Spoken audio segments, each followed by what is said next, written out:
Bab 1677. Nathan Clark luar biasa. Apa monster laut kembali? Ini adalah pemikiran pertama kebanyakan orang di Austin. Setiap kali mereka menangkap monster laut dalam yang dijinakkan. Beginilah pergerakannya. Tidak. Bukan. Fluktuasi energi yang aneh. Gawat. Bum bum bum. Titik titik titik. Detik berikutnya. Tembakan berturut-berturut keluar dari dalam laut. Meledak di atas permukaan laut. Duar. Krak. Krak. Ah. Titik titik titik. Dalam sekejap. Area itu dibombardir. Lagi dan lagi. Dengan cepat area itu menjadi lautan api. Jeritan terdengar di mana-mana. Banyak kapal hancur berkeping-keping. Di bawah serangan ledakan senjata. Tidak ada yang bisa menahannya selain Master Mahatinggi. Selain itu, pasukan maritim aliansi Dominion berjarak terlalu dekat.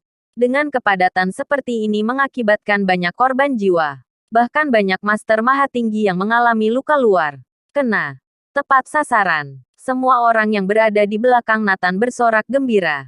Adipati Agung. Anda benar-benar luar biasa. Semua orang memandang Nathan dengan kagum. Ternyata senjata yang diminta Nathan untuk diluncurkan dari kapal selam adalah senjata periode waktu.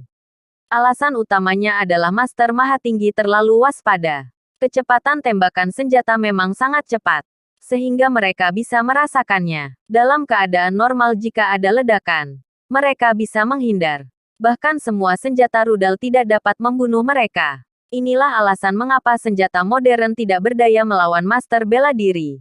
Misalnya, untuk Master Mahatinggi, apa tubuh mereka bisa menahan senjata nuklir? Jawabannya tidak bisa. Tetapi untuk mencapai Master Mahatinggi sangatlah sulit. Dalam berbagai aspek, kecepatan dan reaksi mereka terlalu cepat. Bisa menghindar dengan cepat.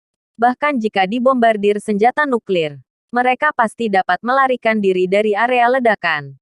Ledakan di area sekitar juga yang tersebar tentu saja tidak dapat melukai mereka. Oleh karena itu Master Mahatinggi tidak takut dengan senjata nuklir. Namun jika benar-benar mengenai mereka, mereka pun tidak dapat menahannya. Jika ingin membunuh Master Mahatinggi, maka hal pertama yang dilakukan adalah mengenai mereka. Senjata pembunuh dewa Ernest Suarez memiliki poin penting ini. Setelah terkunci, Master Mahatinggi tidak dapat melarikan diri. Membuatnya selalu tepat. Nathan berpikir berdasarkan pada poin tersebut. Meminta kapal selam menggunakan senjata periode waktu. Dengan begitu, pergerakannya lebih tenang. Minimalisasi diketahui oleh pihak musuh. Ternyata benar-benar berhasil. Ngung, ngung, ngung. Pengeboman permukaan laut baru saja berakhir. Tiba-tiba, jet tempur muncul di udara. Daerah itu dibombardir secara berturut-turut. Meskipun mereka adalah sekelompok Master Mahatinggi, mereka tidak sempat bereaksi. Mereka dibombardir oleh ribuan jet tempur. Bum bum bum. Tak hanya itu. Dari jarak jauh, kapal perang mulai menunjukkan kekuatannya. Serangkaian rudal mengunci dan menyerang area yang ditargetkan. Nathan mengendalikan ketiga pasukan yang pernah menjadi pasukan terkuat di Neselandia. Dengan senjata tercanggih dan jumlah terbanyak. Semua senjata mengeluarkan kekuatannya. Kekuatannya hampir tidak bisa dihadang. Tentara maritim dari aliansi Dominion rusak parah. Serangan ini hampir memusnahkan semua prajurit yang bukan Master Mahatinggi. Hal yang paling menjengkelkan Master Mahatinggi ini adalah tidak dapat memberi perlawanan sama sekali. Tidak dapat menemukan keberadaan Neselandia sama sekali. Satu-satunya jet tempur yang terlihat pun berada di ketinggian beberapa ribu meter. Nathan memimpin pasukan. Hanya dalam satu serangan berskala besar, sudah dapat menghabisi 2/3 dari kekuatan lawan. Mundur, mundur dulu. Austin buru-buru memberi perintah. Mereka mundur. Jika tidak mengetahui situasi dengan jelas, mereka akan sangat menderita. Ingin melarikan diri. Apa bisa? Nathan menyeringai. Bab 1678. Senjata penghancur. Nathan adalah komandan medan perang. Sudah sering melihat situasi seperti ini. Semua telah ada dalam rencananya.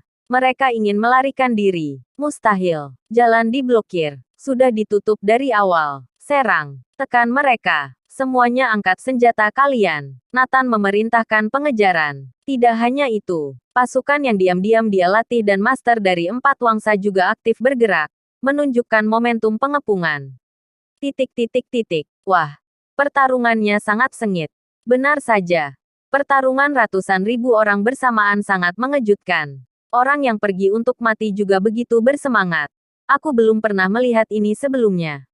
Titik titik titik. Karena Nathan memerintahkan untuk memblokir semua sinyal. Hamdan Turnage dan yang lain tidak tahu apa yang terjadi di depan. Hanya terlihat situasi yang sengit. Ayo kita bersiap-siap. Mereka benar-benar datang mengulur waktu untuk kita. Ya, 400.000 orang ini setidaknya dapat bertahan 1 hari 1 malam. Bukan? Hamdan Turnage tertawa. Di sisi lain, Austin memimpin pasukan utama mundur dengan tergesa-gesa. Bukan karena mereka tidak cukup kuat. Alasan utama mereka mundur adalah karena mereka dalam keadaan panik. Bahkan mereka tidak mengetahui di mana musuh berada. Senjata modern begitu kuat. Kita telah kehilangan 2/3 pasukan kita. Semua orang terkejut. Ini adalah hal yang belum pernah mereka temui sebelumnya. Apa senjata modern begitu kuat? Untuk pertama kalinya, aku tahu senjata modern juga bisa melukaiku. Titik titik titik. Banyak Master Maha Tinggi terluka. Kali ini mereka terlalu padat. Mereka terkena tembakan senjata. Mundur. Lalu pikirkan rencana jangka panjang selanjutnya. Segera hubungi markas pusat. Titik titik titik. Ketika semua orang ingin menghubungi markas aliansi Dominion, mereka menyadari sinyal tidak berfungsi.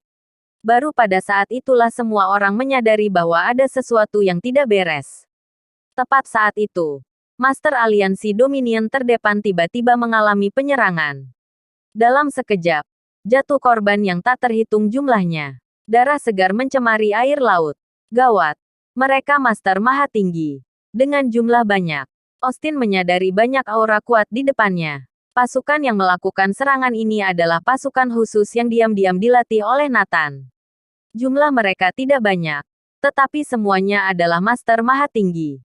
Terlebih lagi, Nathan mengajari mereka keterampilan bertarung yang kuat. Mereka telah menunggu di rute pelarian pasukan aliansi Dominion. Serangan mendadak itu mengejutkan lawan. Seketika, kerusakan pasukan aliansi Dominion meningkat. Mereka tidak lagi berani maju. Pasukan rahasia Nathan mundur dengan cepat setelah menyerang. Tampak tidak ingin menyerang lagi. Bum bum bum. Tepat saat itu, Austin dan yang lain kembali diserang oleh meriam. Tidak kalah besar dari serangan meriam sebelumnya. Kali ini Nathan juga mengerahkan semuanya. Mengeluarkan seluruh kekuatan dari 3 pasukan. Membombardir berturut-turut.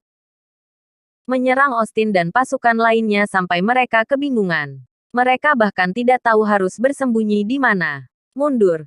Mundur.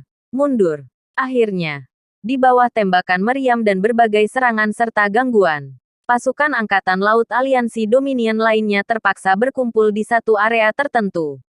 Tentu saja bagi Nathan, yang harus mereka lakukan sekarang adalah menutup jalur pelarian. Memaksa mereka masuk ke dalam area ini, lalu menangkap mereka sekaligus. Saat ini, kekuatan yang tersisa adalah yang terkuat. Semuanya adalah Master Maha Tinggi. Senjata konvensional hanya dapat memberi luka kecil, tidak dapat membunuh mereka. Yang harus dilakukan Nathan sekarang adalah mengumpulkan mereka di area yang ditentukan. Kemudian menggunakan senjata khusus untuk menghancurkan semuanya sekaligus. Kekuatan senjata ini melebihi senjata nuklir, khusus ditujukan untuk membunuh Master Maha Tinggi. Adipati Agung, apa Anda ingin segera meluncurkan senjata penghancur No. 1, nomor 2, dan No. 3, luncurkan. Nathan memberi perintah. Bersambung.